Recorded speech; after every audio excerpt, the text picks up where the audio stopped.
Muy buenos días, queridos televidentes de TLV1, en esta segunda entrega del programa que acabamos de iniciar la semana anterior. Supongo que esto se transmitirá al aire en la próxima semana. Habíamos introducido los grandes temas de la Cuarta Revolución Industrial. Y hoy, retomando un poco esos conceptos que quedaron esbozados, que quedaron enunciados, quisiera hablar de tres grandes capítulos a los efectos de ir desglosando aquellas ideas centrales. Me referiré en el día de hoy a lo que considero el título de esta reunión, de esta conversación con ustedes, la circularidad de la Cuarta Revolución Industrial. Bajo ese título es que vamos a desarrollar estas breves reflexiones, según que ustedes vayan acompañando. Esta circularidad será desarrollada en sus sentidos. ¿Cuántas circularidades tiene la Cuarta Revolución Industrial? En un segundo momento, ¿cuál es el movimiento, cuál es la velocidad, el ritmo de esa circularidad de la Cuarta Revolución Industrial?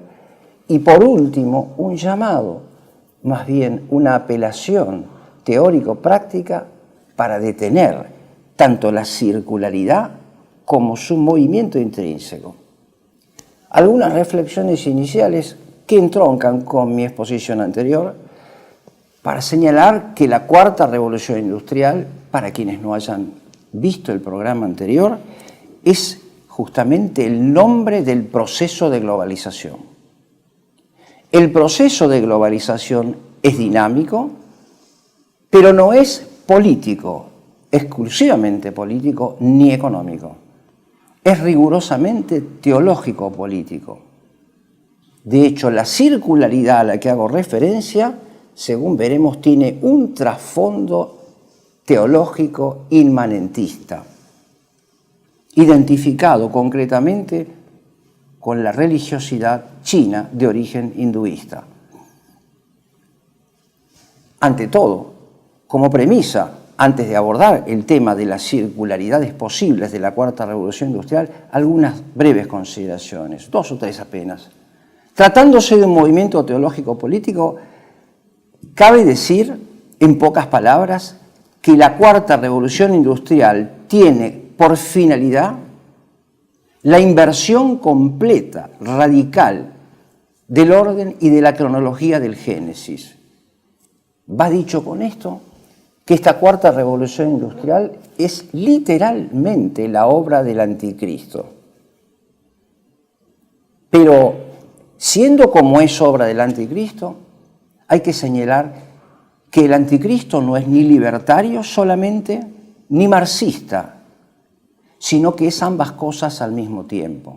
Confluyen en la figura del Anticristo, en su tradición filosófico-política, en su lectura filosófico-política, la convergencia de estos dos movimientos rigurosamente encadenados por una lógica que forma parte de la quinta esencia del marxismo. El liberalismo, el libertarianismo, como se lo llama últimamente, es la causa, es el motor que torna posible el advenimiento lógico del marxismo, del totalitarismo, en cualquiera de sus expresiones. Es la obra, como digo, del Anticristo.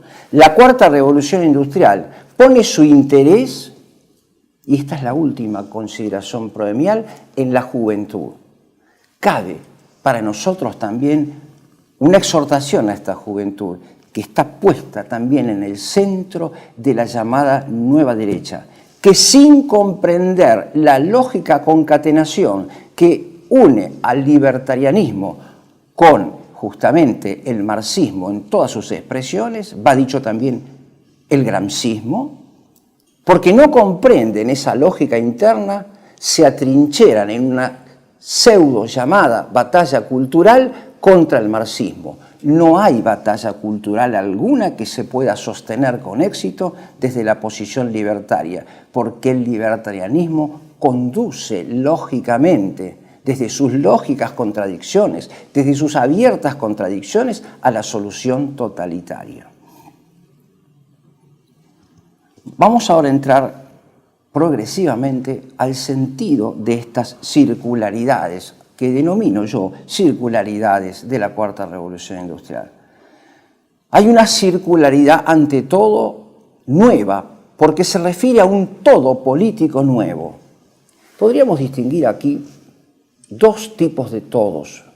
El hombre, como todos ustedes deben saber o haber escuchado alguna vez, es un animal político por naturaleza, que se integra en un todo, al que nosotros llamamos técnicamente en la filosofía política un todo potestativo, un todo virtual, no en el sentido en que se lo menciona hoy, en el sentido de la computarización. Digo virtual en el sentido que la integración en un todo se hace perfectivo, hace al hombre más perfecto. La comunidad, la koinonía griega, hace al hombre más perfecto porque lo integra en un todo virtual potestativo, le concede mayores potencialidades, esas que están íncitas en el alma concreta de la persona humana, que es el vértice de esta circunferencia. Ese todo potestativo es positivo en cuanto que hace al hombre más perfecto. Santo Tomás de Aquino va a hablar de un todo de orden, de un todo potestativo de orden. Su maestro Alberto Magno va a hablar de un todo virtual, potestativo, de un todo de orden, como digo, que constituye al orden político en una escalera de ascenso hacia la eternidad mediante el cultivo de la auténtica virtud política. Esa es la noción de todo en el sentido clásico. Pero la cuarta revolución industrial le opone a esta noción de todo otra que no es ascendente sino circular. En el sentido de la cuarta revolución industrial es un todo degenerativo, porque considera al hombre no en su dimensión espiritual y material, sino en su rigurosa dimensión biológica y fisiológica, cuando no economicista, como lo hace tanto el libertarianismo como también el marxismo. Digo entonces, en ese sentido hay una primera circularidad, que es una circularidad degenerativa, una circularidad que hace al hombre un animal, en el sentido del animal que no posee, que no puede disponer del uso de esa potencia elevadísima participada por Dios, que es la inteligencia, la luz participada de la inteligencia. Hay, en segundo lugar, una circularidad estructural del movimiento de la cuarta revolución industrial. ¿Qué quiero decir con esto? La cuarta revolución industrial se caracteriza por la unión circular del mundo físico, del mundo biológico y del mundo digital. Digo que es circular porque la digitalización regula la naturaleza física. De hecho, el señor Klaus va a hablar de una nueva física y de un nuevo hombre, de un nuevo paradigma humano que se hace uno con los parámetros de la digitalización. Todo esto opera en forma circular. Pero dentro de esta circularidad, como digo, estructural de la cuarta revolución industrial, todavía podemos distinguir dos más. Una que diría yo, dentro de esta misma, una que es vertical y la otra que es horizontal. En la dirección vertical, todos los movimientos de este animal político y del todo político degenerativo que propone la cuarta revolución industrial están regulados por una dimensión apenas trascendente, no en el sentido clásico, sino, digamos, en el sentido vertical. Me refiero a que las pautas normativas del orden político y moral emergen de las exigencias, como si fuera de un imperativo categórico, a partir, valga la redundancia, de las exigencias del medio ambiente. Allí el dogma del carbono cero es la pauta por excelencia de la totalidad de nuestra vida. El dióxido de carbono cero es exactamente el criterio de regulación. Posteriormente, digo, reconocemos una circularidad en el sentido horizontal.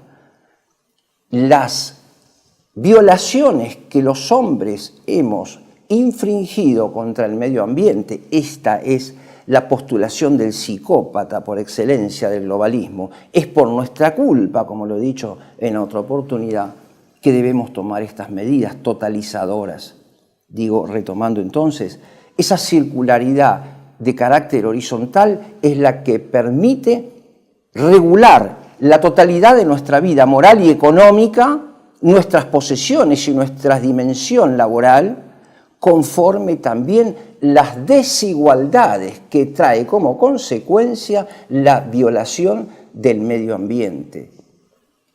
El perjuicio producido al medio ambiente, que ha traído ya el efecto no deseado que todos conocen, ahora ha producido una añadidura económica que son las desigualdades. Cabe destacar, antes que yo avance un poco más en la exposición, que la Cuarta Revolución Industrial, sus mentores, específicamente su mentor intelectual, el señor Klaus Schwab, utiliza los conceptos de la filosofía política clásica, pero con significados completamente diferentes. Habla de un nuevo sentido de la equidad, pero una equidad que se rige tan solo por la justicia aritmética, que todos tengan lo mismo, no de la justicia distributiva que reparte conforme al plan de Dios a cada uno según su necesidad y sus méritos. Esto en cuanto a esa circularidad, la circularidad vertical y entonces la horizontal, que son complementarias. Hay posteriormente otro tipo de circularidad, que es la circularidad económica. Vale decir, aquello que hace que todo sea reciclable, respetando la premisa lanzada por el mismo Klaus Schwab, a saber, debemos detener cuanto antes la extinción de las especies.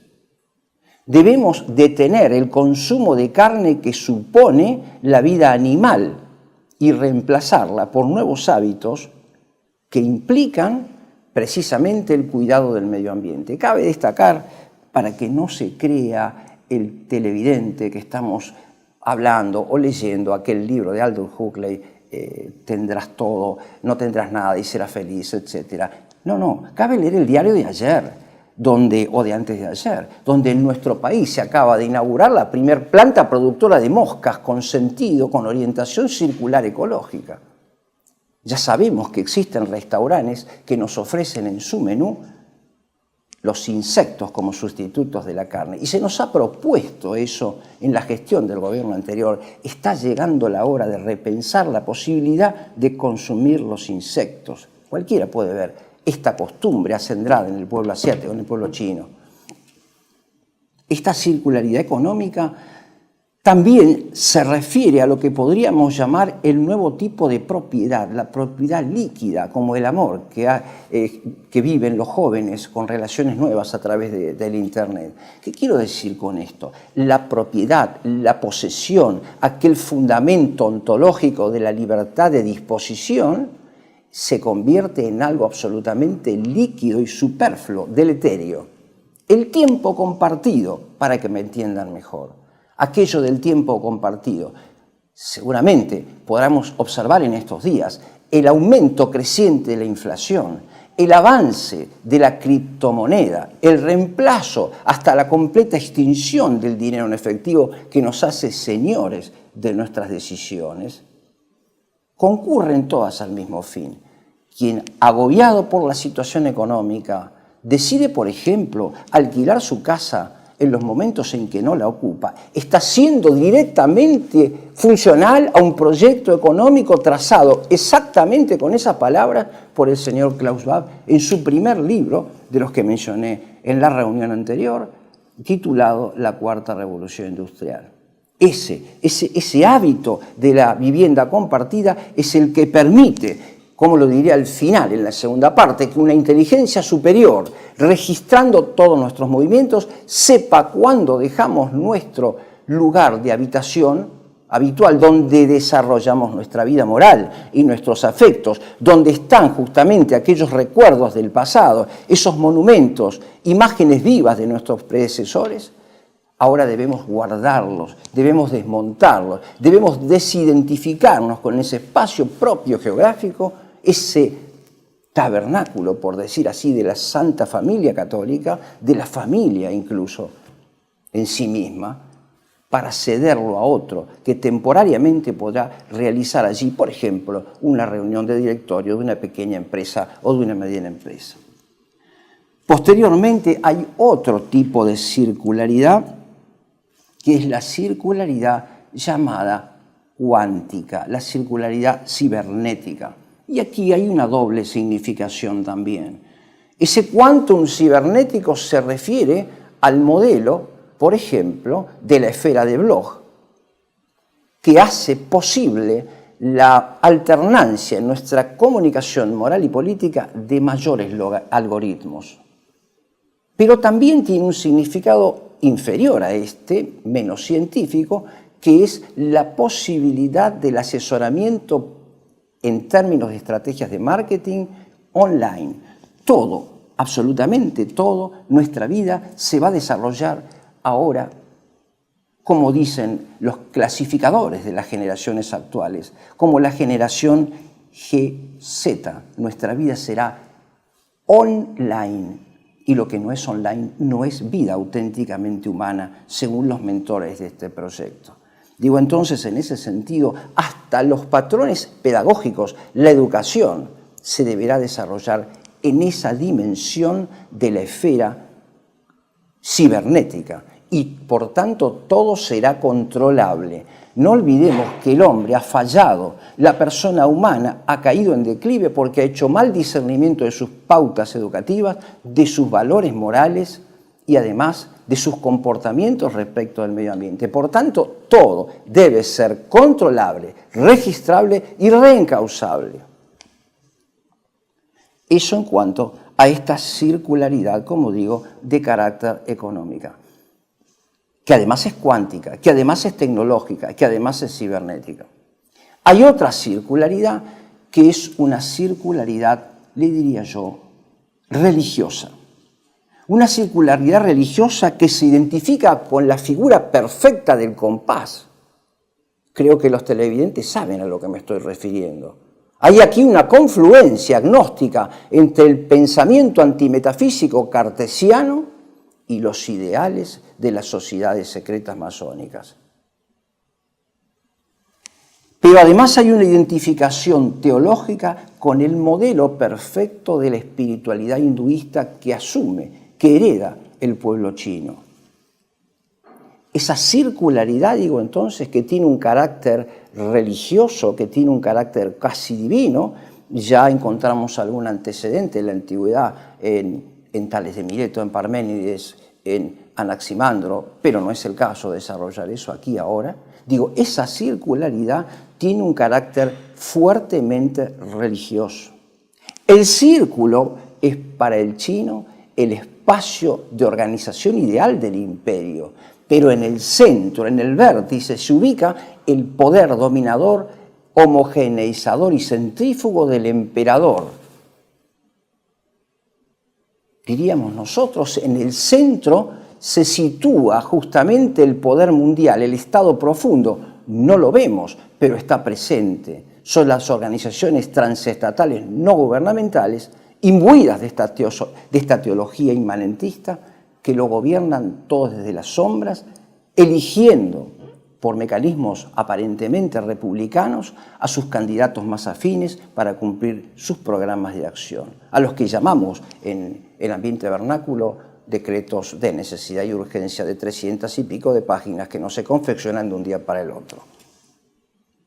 Hay un sentido también de esta religiosidad circular que afecta a nuestra vida moral y a nuestra vida espiritual.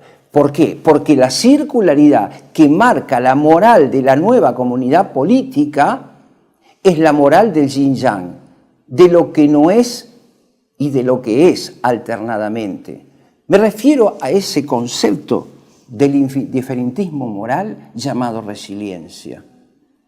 No podemos, debemos suspender el juicio respecto del bien y del mal, de lo justo y del injusto, porque todo es alternancia, no oposición ontológica, sino alternancia. Debemos suspender entonces el juicio en cuanto a estos valores decisivos, estos bienes fundamentales, mejor dicho, que son el bien y su negación y su ausencia, que es el mal, o la justicia y la injusticia.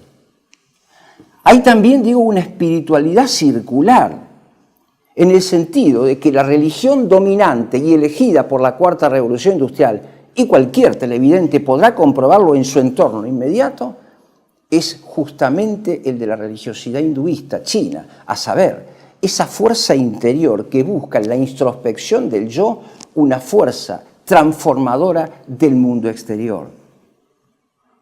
Es aquel nombre que se le da, es aquel nombre rimbombante que se le da al mindfulness, que se le da al yoga, que se le da a todas esas prácticas que en verdad son precisamente traducciones del programa del anticristo, son invocaciones satánicas para buscar dentro de nosotros, que somos tanto como nada delante de Dios, el poder que buscamos justamente al endiosar a la persona humana.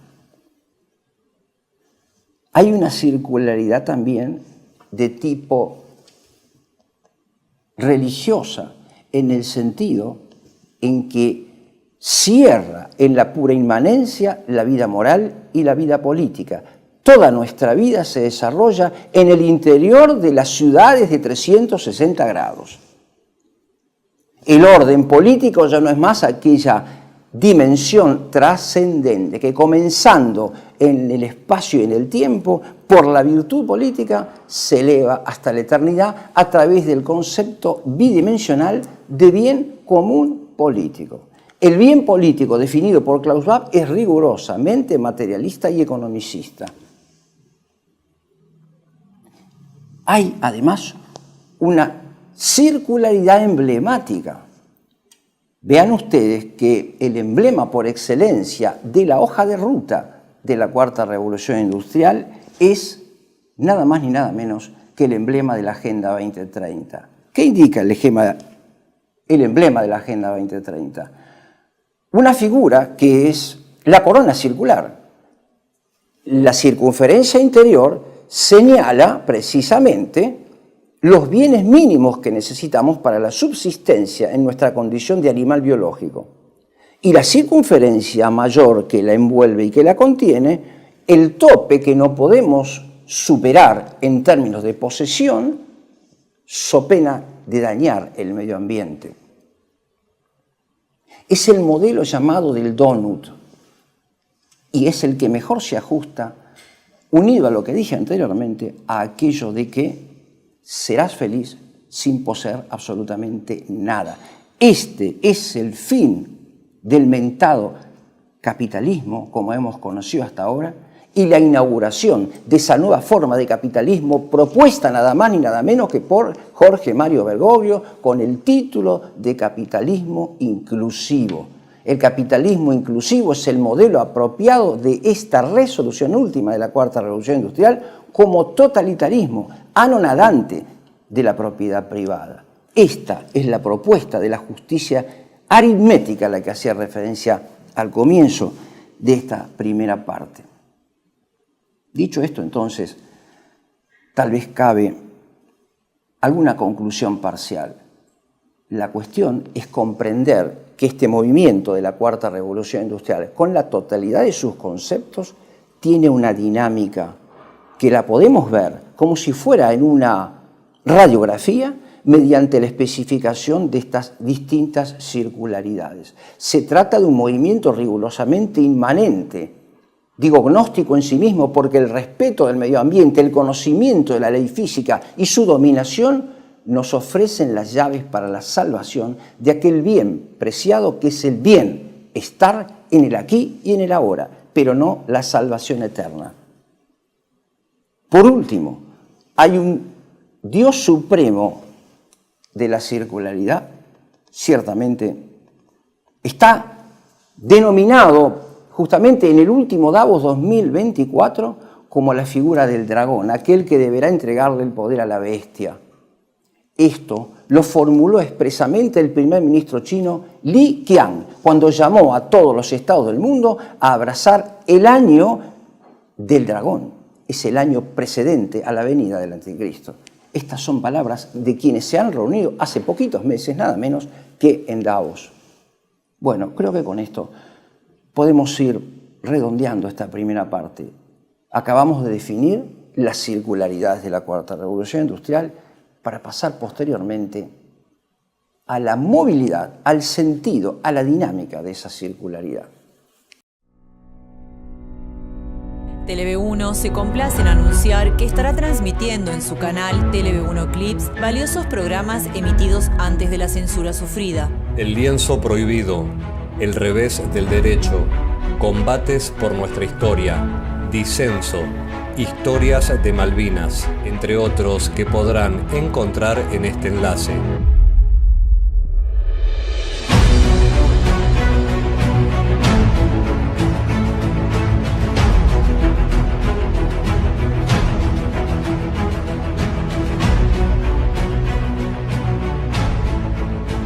Agradecemos su aprovechamiento y difusión.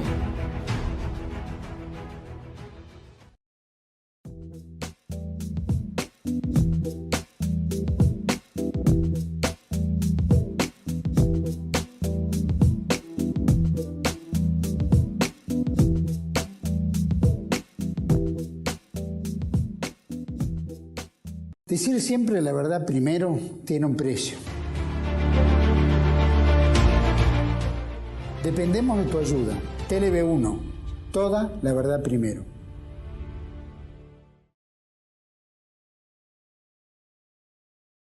Continuamos entonces en esta segunda parte examinando ahora la movilidad, las tendencias predominantes de la circularidad que le da sentido a la cuarta revolución industrial. Cabe destacar que hay dos grandes tendencias predominantes que se podrían titular, que se podrían llamar la tendencia del universalismo y la del patriotismo de base comunitaria. Son exactamente intercambiables los términos en mi comprensión. Podríamos hablar de un comunitarismo de base patriótica, metafísica y religiosa, como lo voy a decir en las palabras conclusivas. Pero este universalismo solamente se opone al comunitarismo en la medida en que es unilateralmente racionalista. En realidad, este universalismo es aquel que considera al hombre unidimensional. No lo digo en el sentido de Marcuse, sino en el sentido de considerar tan solo su dimensión racional, su dimensión intelectual. El hombre es un animal apenas racional, menos su dimensión moral, afectiva y su enraizamiento en un hábitat determinado, en un suelo determinado. Escuchamos recientemente algunas postulaciones del actual presidente argentino donde dice enfáticamente que la patria no es el espacio geográfico ni el suelo, sino es el lugar donde me siento bien, es el lugar donde estoy bien, haciendo referencia a esa doctrina epicureísta que une al libertarianismo con el marxismo, a saber, el bienestar solamente económico. También este universalismo puede sí unirse armónicamente con el comunitarismo patriótico y religioso en la medida en que la pauta más elevada de comportamiento y de consideración es la condición del hombre como hijo de Dios, la condición del hombre en cuanto criatura de Dios, con la totalidad de las esferas de su alma. En términos teológicos, en términos aún religiosos, se podría decir que hay un universalismo católico, que vendría a operar así como la causa formal de la totalidad de nuestras vidas. Pero ese universalismo, digo católico, es el que se une con lo que anteriormente dije acerca de un todo que nos hace más perfectos, el todo de la creación. Ese es un todo potestativo, virtual en sentido pleno. En cuanto que el universalismo inmanentista, racionalista, iluminista, que se inspira en el imperativo categórico de Kant, da lugar justamente al otro, al universalismo libertariano, del libertarianismo y justamente del marxismo, que no se le opone, sino que es su lógica consecuencia. Los dos se inspiran exactamente en la misma lógica. Ese universalismo llevado a la figura circular, cuyo vértice es el lugar concreto del emperador, es la actitud concreta filosófica del nuevo orden mundial del Estado único que succiona para sí la totalidad de las dimensiones de la persona humana. La considera racionalmente, pero da un paso posterior hacia la razón tecnológica para lograr una totalidad degenerativa dominada absolutamente por esa razón tecnológica superior que se llama la inteligencia única, para identificarla con el concepto que impusieron los árabes después de recibir la doctrina de la inteligencia de Aristóteles en el tercer libro del alma. Pero nosotros la conocemos con el nombre de inteligencia artificial. Esa precisamente es la última evolución, el último estadio de evolución de ese universalismo hacia el que vamos aparentemente de modo inexorable. Digo aparentemente porque sabemos que Dios es justamente providente y es el que dirige la historia conforme a un plan, que no es precisamente el del señor Klaus Schwab. Esta es una de las primeras tendencias, hacia un universalismo, digo, unilateral y degenerativo.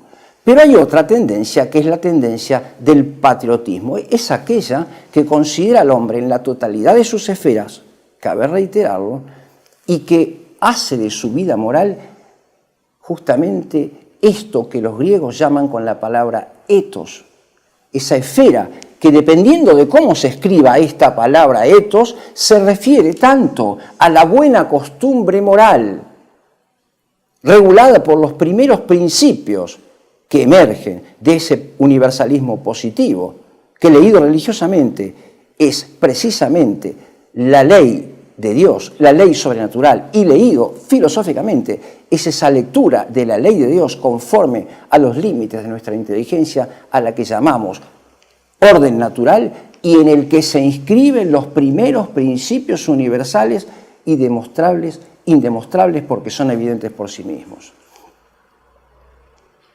En ese sentido puede haber una convergencia armónica entre estas dos orientaciones, entre estos dos movimientos.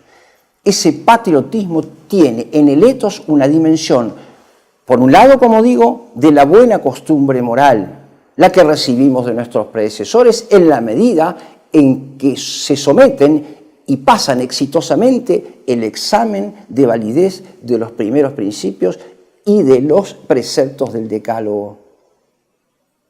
Pero además tiene una dimensión puramente terrenal cuando se refiere al ethos en el sentido del lugar geográfico, de la costumbre que emerge de esa combinación armónica de nuestra vida con el clima, con el suelo, con el cultivo del suelo y con el tipo de alimentación y con el tipo de conversación que mantenemos con nuestras familias, con nuestros pueblos, con nuestros municipios y con la nación en sí misma como ese espacio concreto en el que hemos nacido y en el que desarrollamos un legado que ha venido, en nuestro caso, de la España católica.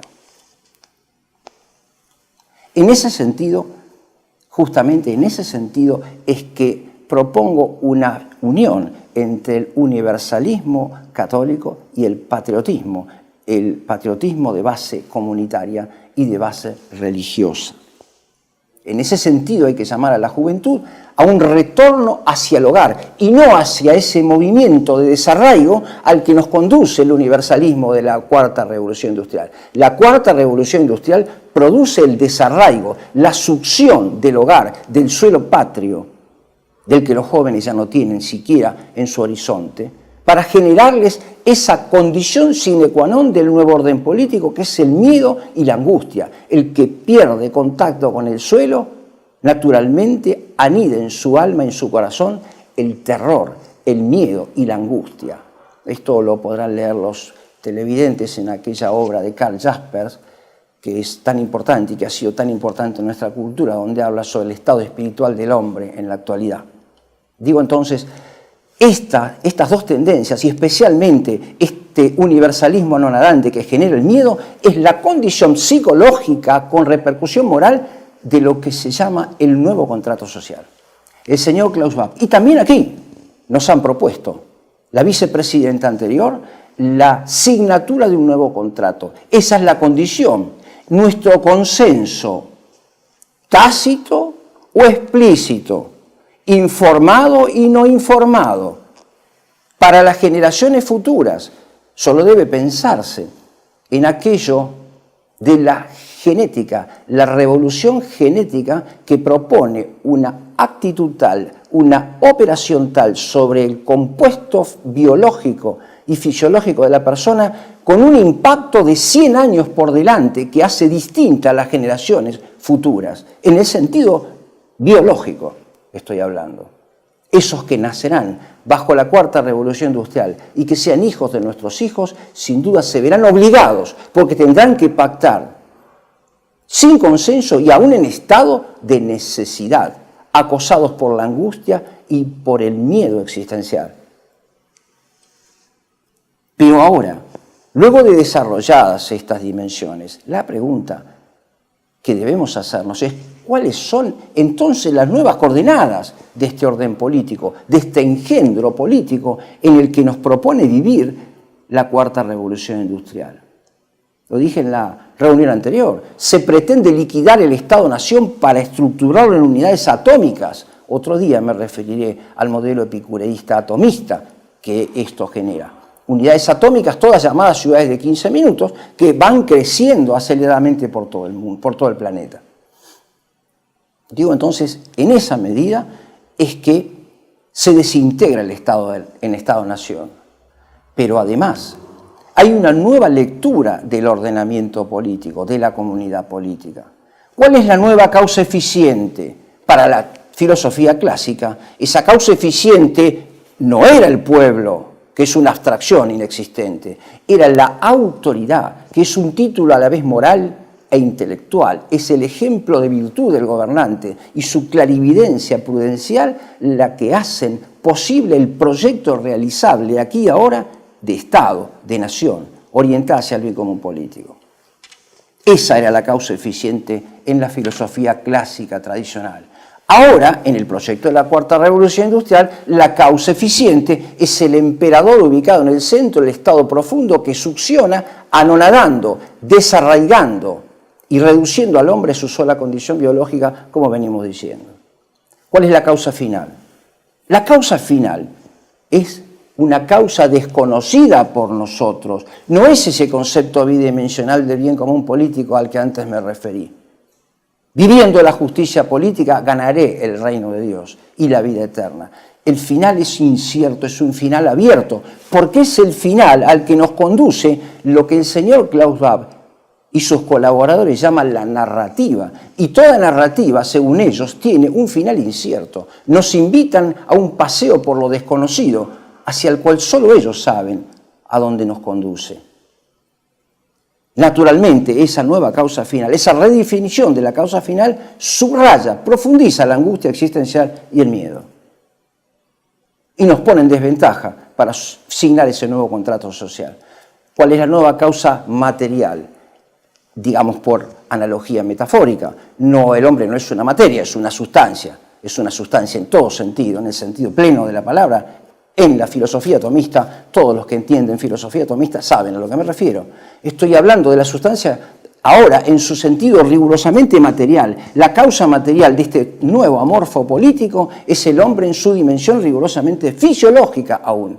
Fisiológica. La cuarta revolución industrial sabe que debe operar una modificación en el cerebro y en la biología para obtener un estado digitalizado, como hablan los presidentes, esta nueva generación de presidentes jóvenes, como Nayib Bukele, como el propio Javier Milei y otros. ¿Y cuál es la causa formal? Naturalmente ya algo de esto adelanté. La causa formal será ahora ese todo unificante que ustedes conocen con el nombre de Starlink o de Neuralink. Es el primer proyecto que aterrizó en nuestro país con el advenimiento de este proyecto libertario que abre las puertas de par en par al globalismo.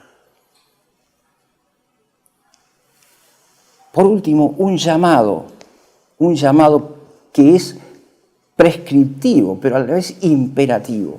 Con esto me quiero distinguir de la proclama de la Cuarta Revolución Industrial. El señor Klaus Schwab va a decir: mi propuesta no es prescriptiva, es un plan de acción que se debe realizar colectivamente a pesar de las individualidades, a pesar de la persona humana. Esto es un tsunami que marca un momento crucial en la historia. Pasamos a ser otra cosa, querrámoslo o no.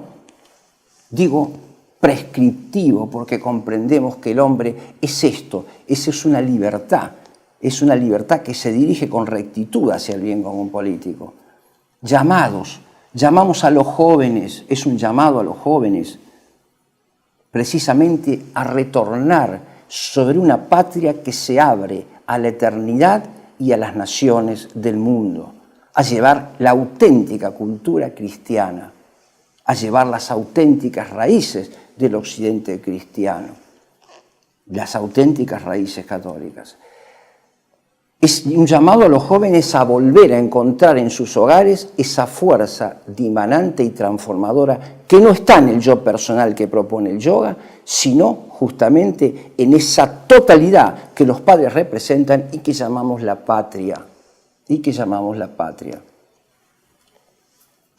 Quisiera ir redondeando un poco mis reflexiones, una vez más, subrayando la falsificación de la nueva derecha cuando les propone a los jóvenes atrincherarse detrás de una cierta batalla cultural que defiende las posiciones de los libertarios.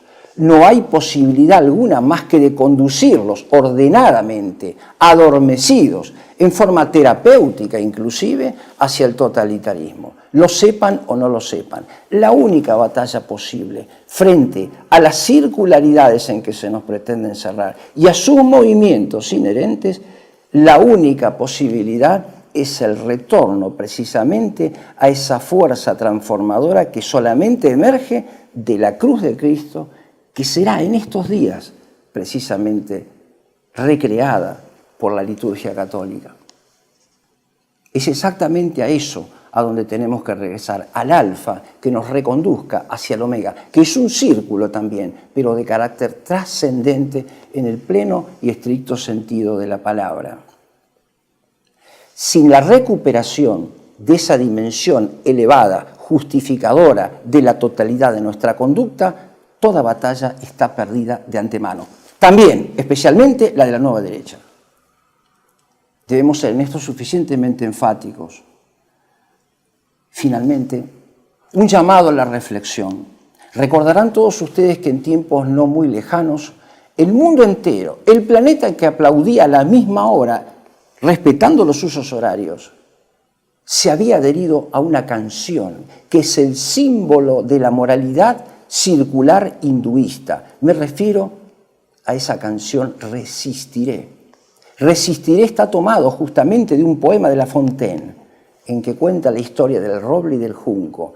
No es precisamente otra cosa que una resiliencia que se conforma con el mal y la injusticia en la esperanza de que saldrá de allí algo nuevo, fortalecido, lo cual es ontológica y moralmente falso. Resistiré. Si ustedes lo escuchan detenidamente, también marca el sentido de una circularidad en la que todo el planeta quedó encerrado, incluso mediante un consentimiento afectivo, mediante un conocimiento rigurosamente afectivo e irreflexivo. Recuperamos entonces el concepto de patria abierta a las naciones, pero principalmente hacia la trascendencia, despegada de toda connotación afectiva, sentimental, romántica, pero ciertamente abierta a la auténtica moral y política que emerge de los grandes principios universales, como dije, que se demuestran por sí mismos. Con esto, con estas palabras, podemos cerrar nuestra reunión de hoy y dejar abierta la próxima, donde iremos desglosando distintos aspectos que han concurrido a través del tiempo a estructurar lo que hoy se llama el nuevo orden mundial. Esto no vino de un día para el otro, ni se desató con los disruptores cisnes negros a los que se nos hace referencia, sino que es la lógica consecuencia de un proceso que cuanto menos comienza con el nominalismo del otoño de la Edad Media. Muchísimas gracias a todos y nuevamente damos gracias ante todo a Dios y llamamos precisamente desde esta cátedra improvisada desde TLV1 a vivir intensísimamente este sacrificio de la cruz de Cristo en aras de la redención de este mundo. Piensen ustedes, televidentes, que la cuarta revolución industrial, más allá de todas las determinaciones que hemos tratado de discriminar, constituye el ataque más frontal y sin precedentes, y además simultáneo, específicamente contra Dios, contra su santo nombre y contra su obra, que es la creación. No se busca el dinero aquí, se busca el deseo de ser como dioses. Ese es el ideal del señor Klaus Schwab y de sus colaboradores, de sus cómplices, digámoslo con más propiedad. Agradezco entonces la atención dispensada y por supuesto quedamos esperando a la próxima posibilidad de encontrarnos en la cámara de TLV1.